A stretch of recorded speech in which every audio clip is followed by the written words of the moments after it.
Bu videonun başlığını sevgili anne babam bırakın da evleneyim koyalım değil mi? Beni bir salın ya. Beni bir salın evleneyim koyabiliriz. Rabia tabii biraz çakal. İçim açıldı ya biraz öyle. Sakin ol aşkım. Sakin ol. Yaşar biraz sakin değilsin. O damat adayını sınavdan geçiririm, testten geçiririm, süründürürüm. Bu da bir tavsiyemiz olsun sevgili gençler. Karşı tarafın anne babasına mesaj yazın. He şimdi dün yaptık yani sana ne? Konu uzun, çaylar büyük, Mevzu ciddi. derin. Uzun süredir bize anne babayı nasıl ikna edelim konusunda sorular soruyordunuz. Daha önceki videolarımızda aslında birazcık bu konuya değinmiştik. Asıl sırları burada vereceğiz. Evet, masaya Her şeyi yatıracağız. ortaya döküyoruz. Ve bu videodan Yani- sonra anne babalar ikna olacak. Anne babanıza gönderebilirsiniz. Ailemi nasıl evliliğe ikna edeyim sorusu gerçekten birçok gencin kanayan yarası. Bu videonun başlığını sevgili anne babam bırakın da evleneyim koyalım değil mi? Beni bir salın ya. Beni bir salın evleneyim koyabiliriz. Biliyorsunuz ki biz öğrenciyken evlendik. 1. sınıfta tanıştık, 2. sınıfta evlendik 6 yıllık tıp fakültesinin. 5 yıl evliydik ve ailelerimizin nasıl ikna olduğuna dair mesele her zaman bir merak konusu oldu. Bize ilk sordukları soru şuydu. Öğrencisiniz, evlisiniz, nasıl geçiniyorsunuz? Bununla ilgili video çekmiştik. Ve ikinci soru da şuydu. Anneni babanı nasıl ikna ettin? Özellikle bana soruyorlardı. Hani kız anne babasını. Aslında bana sormalar lazım.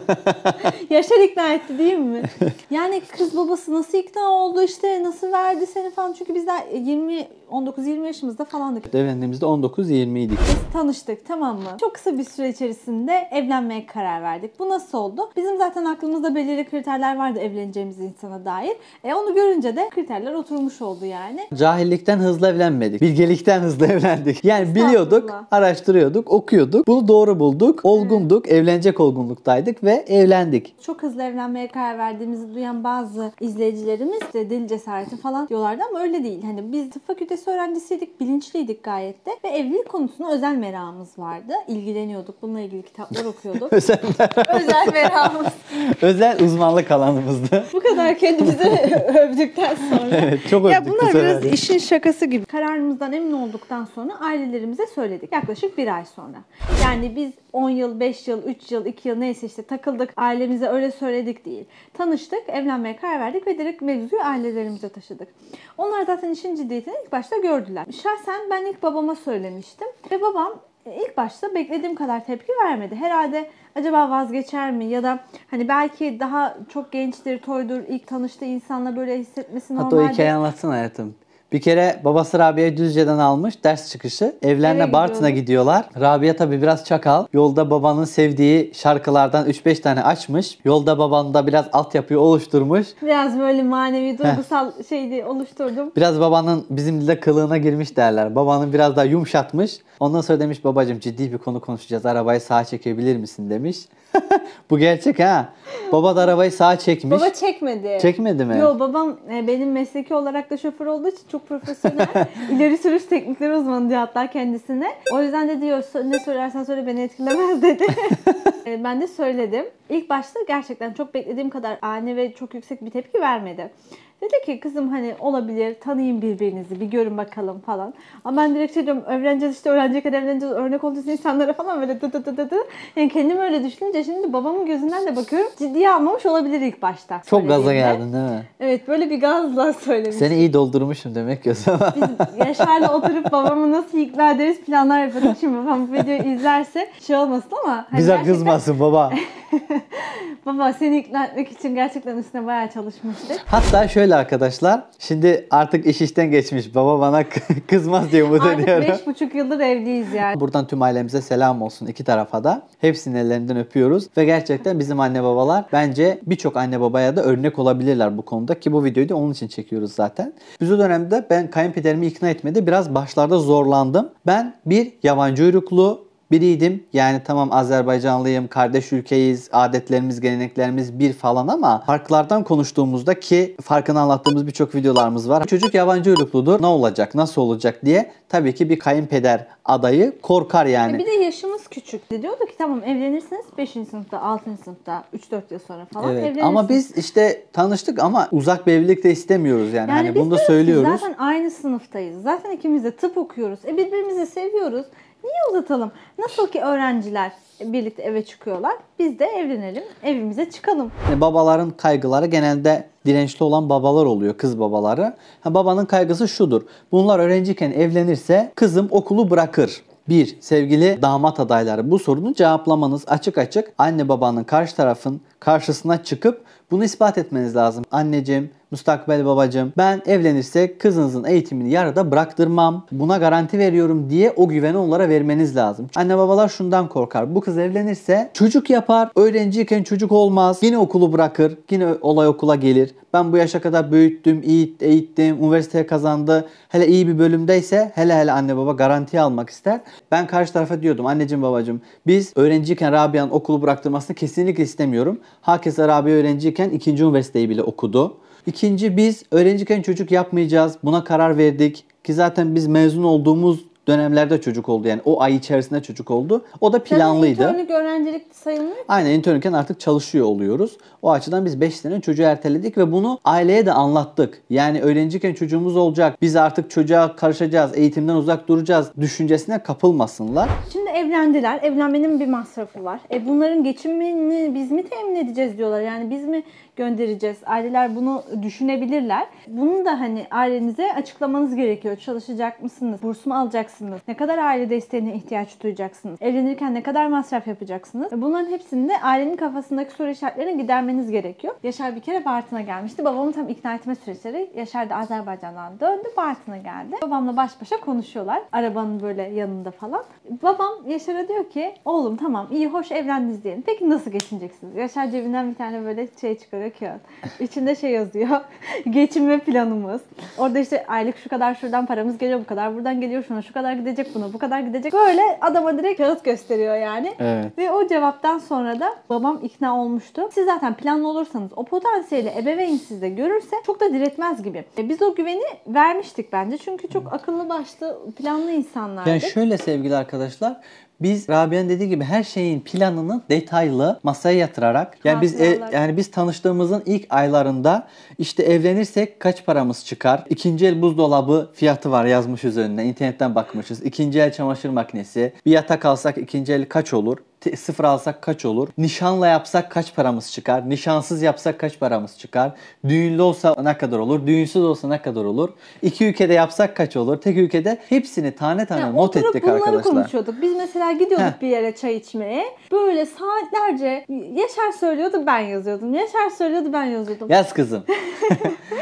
Ailemizi çok masrafa sokmadan öğrencilik hayatımızı evli bir şekilde geçirmek istiyorduk. Birbirimizi çok seviyoruz ve ayrı geçirmek istemiyorduk. Bunu gerçekleştirmek için de kolaya kaçmak yerine gerçekten çok çabaladık ve çok şükür Allah bize nasip etti. Yani gerçekten çok isteyip çabalayınca aileler de bir şekilde ikna oluyorlar ama sizdeki o hani dirayeti görmeleri lazım. Ailelere karşı iki tavır içerisinde olmamız gerekiyor bence. Bak buraya çok dikkatle dinleyin. Çok önemli. Yani ailelere karşı saygıyı elden bırakmamamız lazım ama aynı zamanda özgüvenli olmamız lazım. Evet. Hani saygı o demek değil ki biz ailemizin her dediğini el pençe divan duralım böyle tamamdır anneciğim, tamamdır babacığım. Bu değil. Fikirlerimizi açıkça söyleyebilmemiz lazım. Mesela annemizin, babamızın karşısına çıkıp da ben evlenmek istiyorum diye çoğu genç diyemiyor ya, diyemiyor. Bunu diyecek özgüvenimiz yok. Bunu diyecek özgüveni olmayan bir gence de anne babası güvenmiyor yani. Ya ben de evlenmesi güvenmem. için izin vermiyor. Evet. Yani sadece ebeveynlerde suç yok aslında. Biz gençlerde de suç var. İçim açıldı ya biraz öyle. Sakin ol aşkım. Sakin ol. Mesela şöyle düşünün. Çocuğunuz size geldi. Dedi ki ben evlenmek istiyorum anne baba. Siz ona bir argüman söylediğinizde hemen pısarsa, hemen ağlamaya başlarsa, işte ne bileyim hemen farklı yollar aramaya çalışırsa o zaman dersin ki ya bu da benimle konuşacak şeye sahip değil, güce sahip değil. Evet. Nasıl evlenecek? Ama siz özgüvenli bir şekilde anneciğim babacığım ben evlenmek istiyorum. Bak şöyle şöyle birisi. Biz böyle yapacağız. Böyle planlarımız var. Şöyle geçineceğiz. İşte düğünü şurada yapacağız. Şu şekilde yapacağız. Sizi çok masrafa sokmayacağız. Veya sizden şu kadar destek bekliyoruz gibi. Özgüvenli bir şekilde ve planlı bir şekilde sanki bir toplantıda patronunuza bir sunum sunar gibi ki bundan kat kat önemlidir. Bir sunuma nasıl çalışıyoruz, nasıl hazırlanıyoruz ama annemize babamıza bu meseleyi giderken anne ben evleneceğim ya falan gibi gidiyor. Şuraya bir not ekleyelim. Anne babayı ikna sunumu hazırlayın sevgili arkadaşlar. Yani böyle kendinizi tanıtan, hedeflerinizi söyleyen. Ben kimim? Beni isteyen kim? Beni isteyen kim? Damat adayı kim? Gelin adayı kim? Anne babası nedir? Kaç kardeşler? Şu ne iş yapıyor?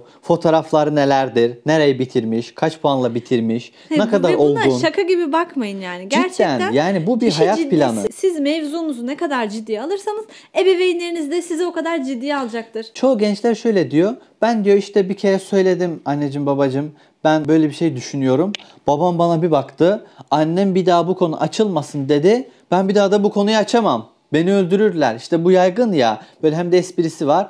Beni işte 7 diyar öteye götürürler. Ama annem sütümü helal etmem der. Babam beni evden kovar. Ya yapmaz arkadaşlar. Hiçbir anne çocuğum evlenmek istiyor diye sütünü haram etmez. Hiçbir baba çocuğum uslubuyla aklı başında evlenmek istiyorum dediğinde çocuğunu kapıdan dışarı atıp evden kovmaz. Hiçbir anne baba çocuğunu dövmez. Onlar bizim zaten iyiliğimizi istiyorlar. Fakat biz Rabia'nın dediği gibi kendimize güvenimiz olmadığı takdirde özgüvensiz bir çocuğu kim almak ister? Kim özgüvensiz birine kız vermek ister? Kim özgüvensiz bir damat, kim özgüvensiz bir gelin almak ister evine?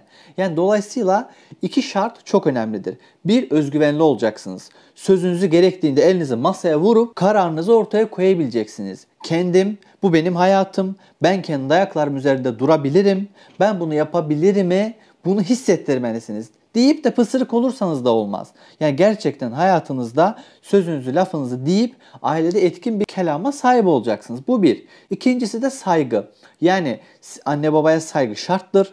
Ne olursa olsun tüm koşullarda anne babaya saygı, sevgi, hürmet şarttır. Ama burada bir ama var. Ama yani, kendi haklarınızı ihlal etmeyecek şekilde. Evet. Yani ben anne babama karşı çıkmayayım ama rezil bir hayat yaşayayım, günahlara boğulayım, sevgilimden, hayatımın kadınından, hayatımın erkeği olacak insandan yıllarca ayrı kalmaya, eziyetine katlanayım ama annem babam kırılmasın. Yo, anne baba kırılsın arkadaşım. Yani anne baban üzülsün, anne baban kızsın, biraz da anne babana ters gel. Sen kendi kararını ortaya koy, anne baban kızarsa da kızsın.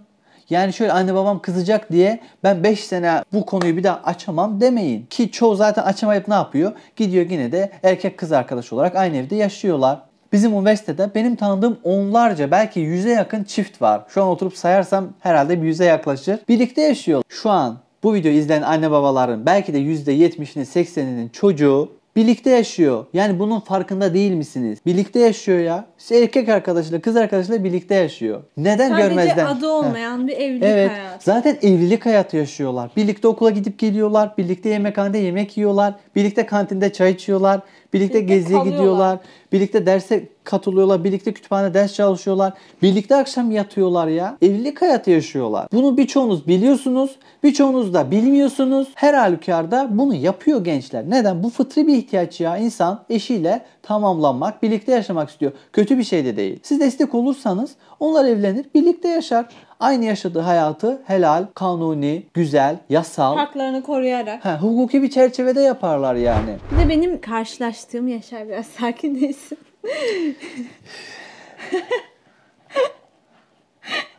Gerçekten çok sinirlendiğim bir durum var. Bana genelde kızlar yazıyor. Genç kardeşlerim, hanımefendiler yazıyor. Diyorlar ki işte babamı ikna etmeye çalışıyorum. Babamla konuşuyorum ama görüştüğüm kişi hiç cesaretli değil ve babamın karşısına çıkamıyor. Ya işte ben buna gerçekten... O kişiye ben de kızımı vermem. Yani düşünsene, sen gelecekteki kayınpederinin karşısına çıkamıyorsun. Ya da sevdiğin kadının babasının, annesinin karşısına çıkamıyorsun. Bu cesarete sahip değilsin. O zaman hangi hakla o kızla evlenmeyi istiyorsun? Yani ben bunlara çok kızıyorum. Bizde babam bir süre Yaşar'la görüşmek istemedi. Yaşar bir sürü mesajlar yazıyor. Zaten aramasını açmıyordu. Mesajlar yazıyor. Babam geri dönmüyordu mesela ama Yaşar yazmaya devam etti. Niye? Ve bu istikrar, bu güven babamı etkileyen etmenlerden birisi oldu. Eğitmişim, yetiştirmişim, gram gram emek vererek taşla tırnağımızla kazıyarak büyütmüşüz. Bir aday gelip o kızı almak istiyor. Tabii ki tamam al, tamam sevdin al diye 2 dakikada vermem. O damat adayını sınavdan geçiririm, testten geçiririm, süründürürüm. İyi anlamda yani süründürürüm derken. Yani kendini ispat etmesi gerektirecek ortamlar lazım. Oluşturur. Evet. İşte bugünkü gençler karşı aileye kendini ispatlamıyor ve Kızın anne babası zorluk çıkardı, biz de ayrıldık diyor. Onlar zorluk çıkaracak kardeşim. Sen kendini ispatlamadın. Sen kendini ortaya koymadın. Kendini tanıtmadın. Açık oynamadın. Cesaret etmedin. Nasıl seni tanıyacaklar? Gelip rica edecekler. Beyefendi lütfen kendinizi tanıtır mısınız? Nasıl geçineceksiniz? Nerede oturacaksınız? Ne zaman çocuk yapacaksınız? Kızım hangi ülkede, hangi şehirde yaşayacak? Kızımı çalışmaya izin verecek misin? Çocuğu olursa nasıl geçindireceksin diye mi soracak? Ya onu mu bekliyorsunuz? Yani sizin Hayır. kendiniz ortaya koymanız gerek. Müstakbel kayınpederime o zaman ta ilk tanıştığımız aylardan, haftalardan itibaren mesajlar atıyordum. Onun dönmeyeceğini biliyordum. Çünkü o bir baba olarak bekleme pozisyonundadır. Yani ben bir gencim, ne yapacağım belli değil. Ben güvenilir miyim, değil miyim bilmiyor. Dolayısıyla biraz daha gözlem yapması gerekiyor. Ben bunun farkındayım ve ona kaygılı olduğu konularda mesaj atıyordum. Okuyordu mesajlarımı, biliyordum, dönmüyordu. Dönmesin. Ben de olsam belki dönmezdim. Hani bana karşı değil, genel olarak belki dönmezdim bir süre. Diyordum ki biliyorum işte çocuğunuzun, kızınızın eğitiminin devam edip etmeyeceği konusunda endişeleniyorsunuz. Bu konuda böyle yapacağım.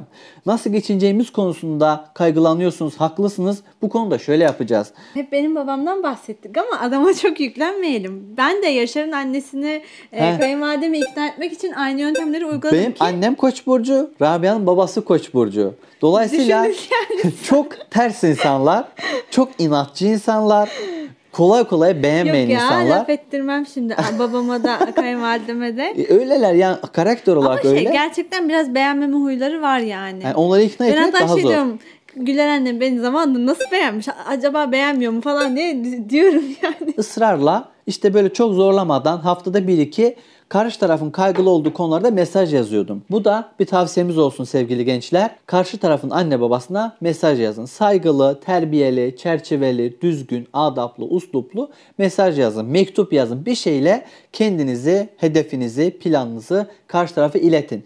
Ben yok karışmayayım, sen anne babanı ikna et. Ya bu kız bunu nasıl kaldırsın ya? Aday yani sevgilisi işte nişanlısı hiç şey yapmıyor. İşin içine girmiyor. Diyelim Hekime Nisa büyüdü, kızım.